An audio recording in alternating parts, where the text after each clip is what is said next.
कैसे बनाए, चलो पूरी रेसिपी बताओ। देखो भैया बोले मैं वेटर, मेरा काम सर्व करने का है, शेफ ने बनाया तो रसोइये ने, चलो रसोइये से मिलवा देता हूँ, बता दे। रसोइये के पास गए, उससे हाथ मिलाया, उसके हाथ छुए, बोले क्या तुमने बनाया, मजा आ गया खाकर। कैसे बनाया, बोले इंसान कैसे बनाया। यार वो भी बोलता है इंसान के जैसे, वो भी बोलता। अच्छा रेसिपी क्या है बताओ। मुझे रेसिपी बड़ी सिंपल सी भैया। मेंढक एक ऐसा जीव है जो अपने टेम्परेचर को खुद कंट्रोल नहीं कर सकता। पाचन छटनी की साइंस से आपने पढ़ी होगी। भैया जब टेम्परेचर डाउन होगा तो ऑटोमेटिकली वो ठंड से मर जाता है, टेम्परेचर अगर हाई होगा तो गर्मी से मर जाता है। इसलिए सिर्फ बरसात में निकलते हैं। बड़े बुजुर्गों ने उनसे सुना भी होगा, अगर बेटा बाहर आ गया मतलब बारिश होने वाली है। हेलो तो उसने यही चीज बोली कि भैया मेंढक के साथ ऐसा होता है, तो जब भी गर्मी का मौसम आता है या फिर ठंडी का मौसम आता है तो मेंढक अपने लिए पानी या कीचड़ की तलाश कर रहा होता है। तो हम ऐसे समय में क्या करते हैं कि पतीले में ठंडा पानी भर करके उस पतीले को रख देते हैं, और मेंढक को जैसे ही पानी दिखाई देता है वो उछल कर उस पतीले में आ जाता है। बोले फिर उसके बाद वो तैरना शुरू करता है कि मुझे इसी में मजा आ रहा है, मुझे इसी में मजा आ रहा है, क्योंकि उसको लगता है उसकी जिंदगी बच गई, वो गर्मी से बच गया, वो ठंड से बच गया। बोले फिर हम उस पतीले को उठा करके गैस पे रख देते हैं, चूल्हे पे रख देते हैं। बोले फिर बोले हल्की हल्की आंच देना शुरू करते हैं, तो पानी ठंडे से हल्का हल्का गुनगुना होना चालू होता है, गर्म होना चालू होता है। तो मेंढक और जोरों से तैरता है, इसी में मजा आ रहा है, इसी में मजा उसे और मजा आना चालू होता है। बोले फिर बोले हम हल्की हल्की आंच और बढ़ाते हैं, मेंढक की स्पीड बढ़ती है, फिर आंच बढ़ाते हैं, मेंढक भी मजा लेता है। और ऐसे करते करते कुछ समय के बाद हम गैस फुल कर देते हैं और आग एकदम बिल्कुल तूफान में मारने लग जाती है, पानी उबलने लग जाता है। और जैसे ही पानी उबलना चालू होता है तो उसके साथ मेंढक भी उबलने लगता है, और मेंढक को रियलाइज होता है कि मजा नहीं आ रहा। और फिर वो कूदने की सोचता है, पर कूदेगा कैसे, पानी उबल चुका था, वो पक चुका था, टांगे गल चुकी थी, प्लेट सड़ चुकी थी, किसी ने बाइट ली और बोल दिया मजा आ गया यार, मजा आ गया।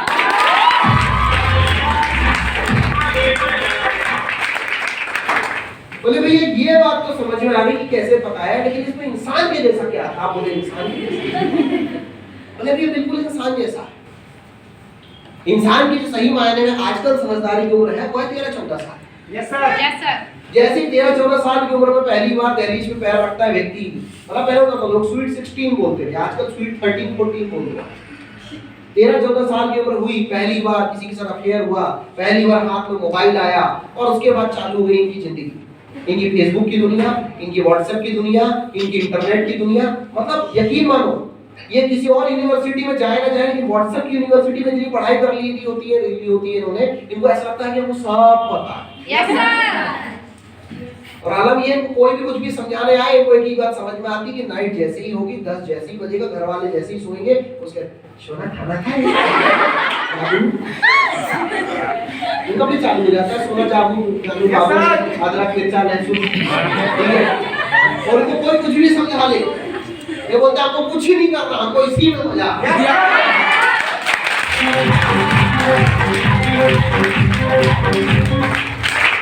ऐसा करते करते मैट्रिक हो जाती है, फिर मिल जाता है कोई एम्प्लॉय का प्लान समझाने, बोले ये कंपनी है, ये एम्प्लॉय है, ये न्यूट्रिशन है, एजुकेशन है, तुम ऐसे करोगे तुम्हारी जिंदगी बदलेगी, एक्स्ट्रा इनकम आएगी, फलाना होगा ठिकाना होगा।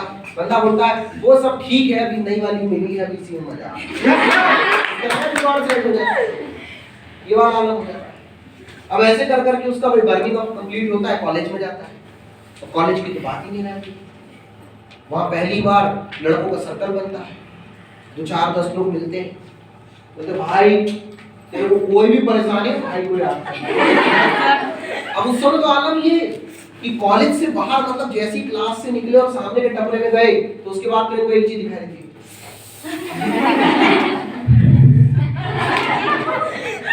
इसी में मजा है। लड़कियां पहली बार पार्लर जाना चालू करती हैं, सैलून से घूमना चालू करती हैं, इनके ऊपर कोई खर्चा करने वाला इनको मिल जाता है, तो वो तीसरी में मजा। चलती जिंदगी ऐसे, फिर कोई समझाने वाला मिल गया, मेरे को ये सब नहीं करना, मेरे को इसी में मजा। ग्रेजुएशन हो गया, पता चला मास्टर्स हो गया, कंपटीशन की तैयारी कर ली है, आराम कर दिए, नौकरी मिली नहीं सरकारी, क्या करें। फिर समझाने वाला कोई मिल गया, बोले भैया अभी तो देखो ये सब नहीं करने का है, बहुत पैसा पहले से खर्चा करके बैठे हैं, घर वाले भी चढ़े बैठे हैं, अभी हमको सिर्फ कुछ ढूंढना है जिसमें 4 पैसे आ जाए, लेकिन घर ही कुछ नहीं, हमको इसी में मजा। Yes sir. ढूंढते हैं फिर भैया दुनिया भर की डिग्री करके अच्छी खासी डिग्रियां लेकर के 5-7 हजार 10 हजार में अपने आप को बेचते हैं, कोई छोटी मोटी नौकरी पकड़ लेते हैं, यस सर। लग जाती है, मिल जाती है, चलने लग जाती है जिंदगी। अब चली रही थी जिंदगी, घर वालों ने आए समझा दिया कि बेटा अब तुम्हारी उम्र हो रही है, चलो शादी कर लो। घर वाले हाथ पीले करवा देते। अब चल रही है जिंदगी, फिर कोई समझाने आया, बोले अभी अभी तो यार जिंदगी चालू हुई है, अभी शादी हुई है, पैसे भी ज्यादा आ नहीं रहे हैं, जितना आता है उससे ज्यादा खर्चा हो जाता है, हमको इसी में मजा आ रहा है, हमको कुछ नहीं करना। Yes sir. ऐसे करते करते करते करते फिर एक प्रोडक्ट लॉन्च हो जाता है। फिर वो प्रोडक्ट आता है, उस प्रोडक्ट को पालना शुरू करते हैं, ठीक है। फिर वो पुराने जमाने वाले अजय देवगन के गाने आते हैं, धीरे धीरे प्यार को बढ़ाना है, उससे गुजर जाना है, चल रही था। फिर इनका चल रहा है पिक्चर, फिर उसके बाद ऐसे ऐसे करते वो बच्चा टैलेंटेड निकल जाता है, पढ़ लिख लेता है, तेज तर्राट हो जाता है, 20-22 साल का हो जाता है, और घर में आकर बोलता है मेरा सिलेक्शन हुआ है, मेरी नौकरी लग गई है सरकारी, बहुत बड़ी पोस्ट मिली है। घर वाले बोलते हैं अरे मिठाइयाँ बांटो, बिल्कुल बच्चा हमारा बहुत तेज निकला, हम नहीं कर पाए, इसने कर लिया। बोले सब बाद में बांटना, पहले 5-7 लाख रुपए दो, उधर देना है। बोले वो तो नहीं। फिर जाते हैं जहाँ नौकरी कर रहे हैं, जो रिश्तेदार हैं, कहीं कुछ कहानी है, फिर वहां से पैसा लेते हैं, और फिर उसके बाद पूरी जिंदगी जाती है इनकी उस पैसे को पटाने। फिर वो ब्याज ही भर रहे हैं, फिर लोन भर रहे हैं, और फिर उसके बाद समझ में आ रहा है कि अब कुछ कर लेना चाहिए, कुछ एक्स्ट्रा करना चाहिए, पर करे कहाँ से, क्योंकि उम्र निकल चुकी है, यस सर। टांगे साथ छोड़ चुकी हैं, यस सर। कर कुछ कर पा नहीं रहे हैं। Yes, उन्हें लग तो रहा था किसी में मजा आ रहा है, असली मजा वो लेता है जो ब्याज खा रहा होता है। Yes sir. आलम फिर ये चलता है, पैसे मजे लेने, नो सर। यही जिंदगी का फलसफा है। Yes sir. इंसान को लग रहा होता है कि हमें मजा आ रहा है, लेकिन मजे अंतिम में कोई और ले रहा होता है, आपकी मजबूरी का फायदा उठा रहा होता है। और पता आपको तब चलता है जब परिवार में किसी की शादी होती है, यस सर। और पैसे उधार लेने पड़ते हैं। पता आपको तब पता चलता है जब परिवार में कोई मिसहैपनिंग होती है, वो बीमार पड़ जाता है, डॉक्टरी इलाज करवाया जाता है। यस पता सर। आपको तब चलता है जब परिवार आपकी पढ़ाई के लिए कहीं से बैंक से लोन लेकर के पैसा पटाने की सोचता है, पढ़ाने की सोचता है। पता तब चलता है जब आप एक उम्र के बाद पलट कर देखते हैं और आपको पता चलता है कि अब तो पूरी उम्र निकल गई, मैंने कुछ बड़ा किया है। Yes sir. और उसके बाद दुनिया आपकी मजबूरियों का फायदा उठा रही है, यस सर। मजे वो ले रही होती है, आप तो मेंढक की तरफ पक चुके हो। Yes sir. तो ऐसी ही जिंदगी जीनी है, नो सर। ऐसे ही चलना है, नो सर। मैं ऐसे नहीं चलना चाहता। तो जब पहली बार मेरे सामने पतीला रखा गया, मैंने उस पतीले में एक बार डुबकी मारी और फिर दूसरी बार में वहां से बाहर कूद गया और मैंने पकड़ लिया एम्पायर का रास्ता कि मुझे कुछ एक्स्ट्रा करना है, भाई तो ये शुरू कर दे। बाकी जो लोग थे वो ले रहे थे मजे, अभी हमारी पढ़ाई चल रही है, अभी तो घर वालों ने कमाने नहीं बोला है, अभी तो दोस्ती यारी में जी रहे हैं, अभी तो शाम को मैडम से मिलने जाना है, सोना चालू बाबू करना है, ना सब करो तुम। जब मेरे दोस्त शाम को अपनी वाली से लगे होते थे, उस समय मैं अपनी अप्लाई को फीडबैक दे रहा होता था कि सब मैंने आज कुछ प्लान के लिए फॉलो किया। जब मेरे दोस्तों को मैं देखता था कि वो गार्डन में बैठे हुए हैं, टॉप एंड टाउन में बैठे हुए हैं, तब मैं किसी को प्लान समझा रहा होता था। जब मैं अपने ही ग्रुप को देखता था कि वो कोई मूवी नहीं आई हुई है, उस मूवी को देखने के लिए पैसे खर्च कर रहा है, उस समय मैं किसी सेमिनार का टिकट खरीद रहा होता। Yes sir. और वाकई में आज मैं पलट कर देखता हूँ कि मेरे वही दोस्त किसी चीज का फॉर्म भर रहे हैं और आज मैं आपके सामने यहाँ पर सेमिनार लगा रहा हूँ।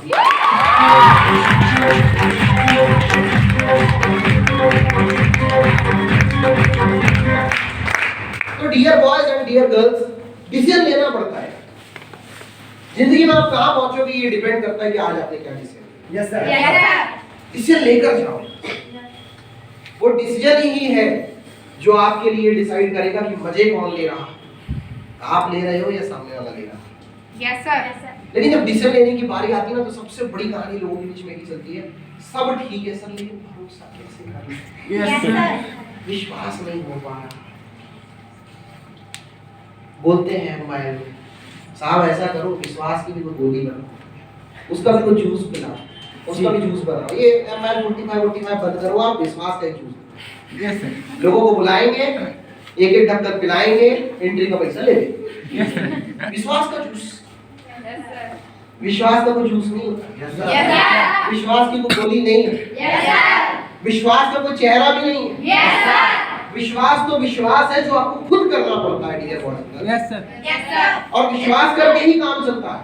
Yes, sir. जैसे शरीर को चलाने के लिए श्वास की जरूरत होती है ना, वैसे ही अपनी जिंदगी को बनाने के लिए आत्मविश्वास की जरूरत होती है। Yes, sir. और फिर भी अगर आप ये बोलते हो,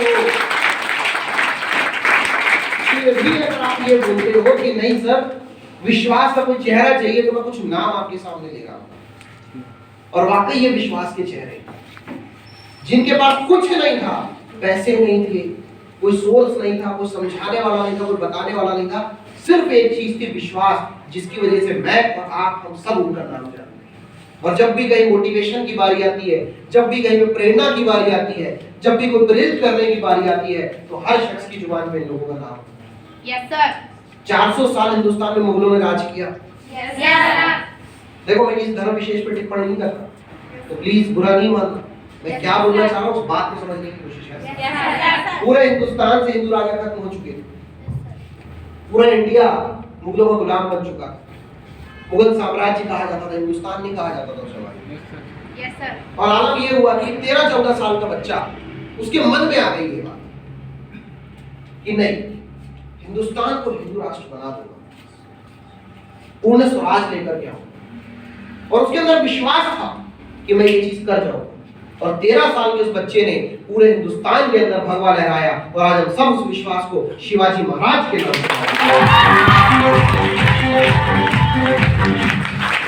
विश्वास ही तो था। Yes, sir. Yes. विश्वास ही तो था। 200 साल अंग्रेजों ने राज किया Hindustan. Yes, sir. Yes, sir. सही बात है। Yes, sir. उन 200 सालों में ज्यादातर लोग ये मान चुके थे कि जिंदगी अब ऐसे ही चलेगी। गुलामी में जीने की लोगों को आदत हो चुकी थी। Yes, sir. वो गुलामी से खुश थे। एक आदमी था जिसके मन में आ गया कि मैं अपना धर्म नहीं छोड़ूंगा, मैं सुअर का मांस नहीं खाऊंगा। गुलाम है तो उसका मतलब ये थोड़ी कि सारा कुछ भी है। Yes, sir. और उसके मन में आ गया कि आज अब मैं यहाँ पे लोगों के अंदर स्वतंत्रता का बिगुल छेड़ दूं। समझाया लोगों ने कि तेरे अकेले के करने से कुछ नहीं होगा, लेकिन उसने एक ही बात बोली, भले मेरे करने से नहीं होगा, लेकिन एक शुरुआत होगी। और आज हम सब लोग उस विश्वास को प्रथम स्वतंत्रता सेनानी मंगल पांडे के नाम से जानते हैं।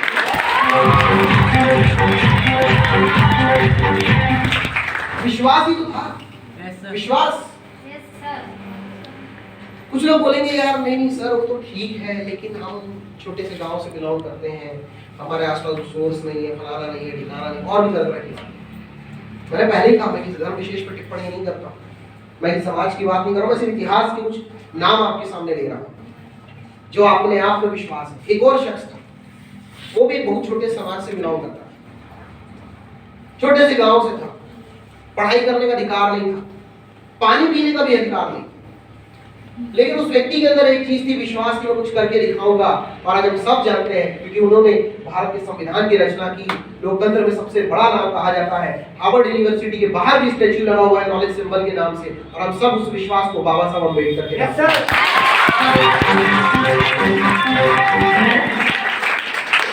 विश्वास ही तो है। Yes, sir. और क्या है? विश्वास था।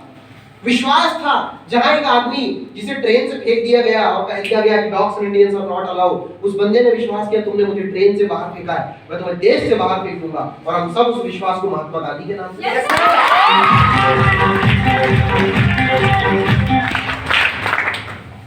सब बोलेंगे सर वो तो ठीक है सर, लेकिन हम तो लड़कियां, हम तो रोटी और चोटी के लिए आए, परिवार है, पहले समझा के रखा, तुम पर आया था। ससुराल जाने के बाद बोलते हैं कि दूसरे घर से आई हो, ज्यादा मत बना, लड़की वो लड़की बन के रहो। अरे सर हमारा पता सर, लड़की है सर, वो भी एक लड़की थी, बहुत कम उम्र में शादी हुई थी, बच्चा हुआ, शांत हो गया। वो कहते हैं कि बच्चे के जाने का गम मां से ज्यादा कोई नहीं जानता। Yes, sir. कुछ समय के बाद पति भी शांत हो गया। लोगों ने कहा सती प्रथा का पालन करो, तुम भी पति के साथ ऊपर चली जाओ। और उसने कहा नहीं, मेरे ऊपर राज्य की जिम्मेदारी है, भले उम्र कम है लेकिन लोग मुझे मां का दर्जा देते हैं। और उसने एक चीज बोली कि मैं अपना राज्य किसी को नहीं दूंगा। और हम सब जानते हैं कि बुंदे ने हर फूलों की मुंह, हमने सुनी कहानी की फूल लड़ी का कहानी।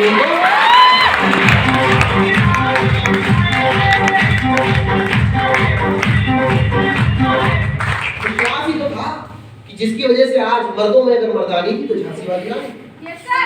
हम सब जानते हैं, जानते हैं Yes, sir. ये सब लोग। Yes, sir. अब कुछ लोग बोलेंगे सर वो तो ठीक है, लेकिन अभी हमारी उम्र ही क्या है। एक बच्चा 16-17 साल की उम्र में राम प्रसाद बिस्मिल के पास पहुंचा और बोलता है कि मुझे भी आजादी की लड़ाई में अपना कंट्रीब्यूशन देना। राम प्रसाद बिस्मिल ने एक बात बोली, तू अभी बच्चा है, और उसने 2-4 एग्जांपल दिए। उन्होंने बोल दिया कि 2-4 किताबें पढ़ ली है तूने, इसलिए बातें करने लग गया है।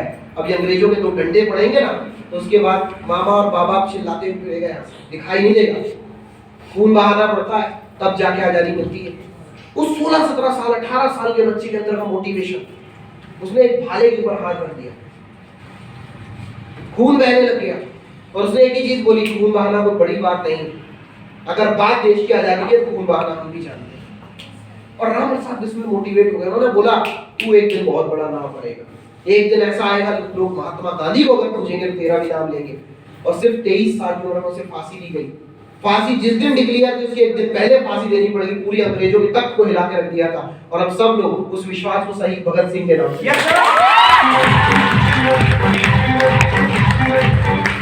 विश्वास ही तो था, और क्या था? विश्वास। एक 23 साल के व्यक्ति का विश्वास कि आज तक उसका नाम ले रहे हैं। अब कुछ लोग बोलेंगे सर वो तो पुरानी बातें हैं, वो समय था सर, हो गया। अब आजकल कहाँ होता है? होता है, आजकल भी होता है, सभी की आज की डेट में नहीं होता। एक शख्स था, छोटे से गांव से निकला, गरीब परिवार से शुरुआत की। सबसे ज्यादा लोग ये कहते सब ठीक है साहब, पर पैसे नहीं। कहा कुछ कर ले लेकिन पैसे नहीं। एक और शख्स था, उसके पास ही पैसे नहीं थे, जोश था, जुनून था, सोच थी, लेकिन पैसे नहीं थे। आसपास के लोगों ने भी मना किया, बाप ने भी मना किया कि जब मैंने व्यापार करने की सोची थी तो मैं रोड पे आ गया था, तुझे भीख मांगनी पड़ जाएगी, इसलिए व्यापार की मत सोच, पैसे डालने की मत सोच, वैसे भी तेरे पास नहीं। और उस व्यक्ति के अंदर सोच थी कि एक दिन मैं पूरी दुनिया को मुट्ठी में कर लूंगा, पूरे हिंदुस्तान के अंदर मैं लोगों के सामने परचम लहराऊंगा, और एक दिन ऐसा आएगा और कि भाई मेरे पास अमीरी होगी, मैं दुनिया के सबसे अमीर लोगों में अपना नाम लेके जाऊंगा, हिंदुस्तान में सबसे अमीर बनूंगा। और जब भी आज पैसे की बात होती है और एक गरीब से अमीर बनने की बात होती है तो इस व्यक्ति का नाम अक्सर लिया जाता है, क्योंकि एक पेट्रोल पंप पे काम करने वाला लड़का हिंदुस्तान का सबसे अमीर आदमी बना। और हम सब उस विश्वास को धीरूभाई अंबानी के नाम से जानते हैं।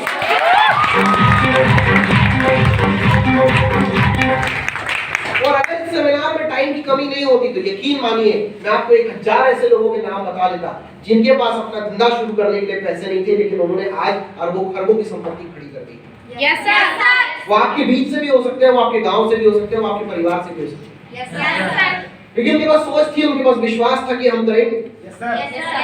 एक 16 साल की उम्र में एक लड़का क्रिकेट खेलने चला गया, इंटरनेशनल मैच में पहुंच गया। पहली गेंद आई, इतनी तेज गेंद आई कि सीधे उसके चेहरे पे लगी, पूरा खान हो गया और नीचे गिर गया। आसपास पवेलियन में लोग बैठे लोगों ने बोलना शुरू कर दिया, ये तो गया। नवजोत सिंह सिद्धू उस समय नॉन स्ट्राइक पे खड़े थे, उनका इंटरव्यू लिया गया, पूछा गया तो बोलते हैं कि अगर मुझे गेंद लगी होती तो मैं तो शाम को 6 बजे के बाद उठता। उस बच्चे के लिए स्ट्रेचर आई, बर्फ डाली गई उसके मुंह पे, सेरोडोन की टैबलेट डाली गई। उतना ही होता था उस जमाने में, 1989 की बात बता रहा हूं। उसे कहा कि चलो रिटायर हो जाओ, स्ट्रेचर में उठाकर ले जाने लगे। पतली सी आवाज में बंदा बोलता है, 5 फीट की हाइट, छोटी सी हाइट का बंदा, 16 साल की उम्र, मैं खेलेगा। ऐसे ही बोलता है, पतली सी आवाज, मैं खेलेगा। उसके अंदर जोश था, उसका जुनून था, उसका विश्वास था, और उस विश्वास की बदौलत आज पूरे हिंदुस्तान ही नहीं पूरी दुनिया में उसे क्रिकेट का भगवान सचिन रमेश तेंदुलकर कहा जाता है।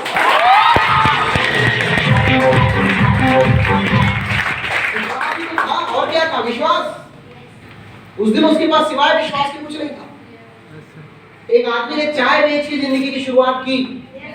मां लोगों के घर में बर्तन मांजा करती थी, और आज दुनिया के सबसे बड़े लोकतंत्र का प्रधानमंत्री बन के बैठा। और हम सब उस विश्वास को नरेंद्र दामोदर दास मोदी के नाम से जानते हैं।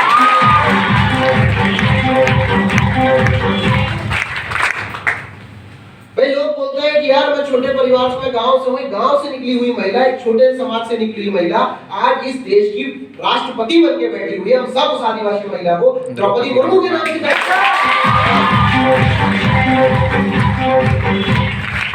विश्वास ही तो है। Yes sir. एक लड़की कम उम्र में एथलीट थी, गेम्स खेलकर लौट रही थी कहीं से, ट्रेन में अचानक लुटेरे मिल गए, लोगों से लड़ाई हो गई, उसकी विरोध किया उसने, चलती ट्रेन से उठाकर बाहर फेंक दिया गया उसे। उसके पैरों के ऊपर से ट्रेन गुजर गई, दोनों पैर कट गए उसके, बेहोश हो गई, हॉस्पिटल में उठी, दूसरे पैर लगाए गए उसे आर्टिफिशियल। डॉक्टर ने कहा इसके सहारे तुम चलना भी सीख जाओ तो बहुत बड़ी बात है। उसने कहा चलने की बात करते हो, मैं एथलीट हूं, मैं कुछ बड़ा करके दिखाऊंगी। माउंट एवरेस्ट को फतेह की और आज हम सब लोग इस विश्वास को अरुणिमा सिन्हा के नाम से जानते हैं।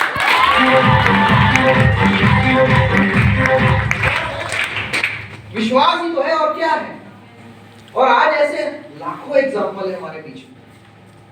चाहे आप एमबीए चाय वाला को सुनते हैं, चाहे आप संदीप माहेश्वरी को सुनते हैं, या आप किसी को भी यूट्यूब में देखते हैं, ये जितने भी लोग आप देख रहे हो आज जो एक बहुत बड़ा मुकाम, एक बहुत बड़ा लेवल हासिल करके बैठे हैं, इन्होंने भी अपनी जिंदगी की शुरुआत सिर्फ और सिर्फ विश्वास के साथ की और कुछ भी नहीं था इनके पास।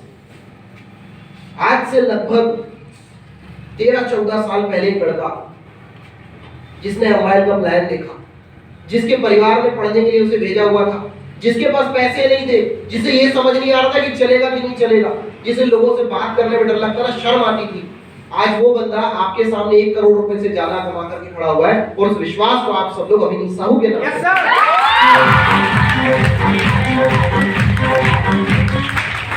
विश्वास है, विश्वास। मतलब अगर आप विश्वास करने को तैयार हो तो आप कुछ भी हासिल कर सकते हो। यकीन माने, क्योंकि उम्मीदें तैरती रहती हैं, कश्तियां डूब जाती हैं, कुछ घर सलामत रहते हैं, आंधियां जब भी आती हैं। बचा ले जो हर तूफान से उसे आस कहते हैं। वो बचा ले जो हर तूफान से उसे आस कहते हैं, क्योंकि बड़ा मजबूत है ये धागा जिसे विश्वास कहते हैं।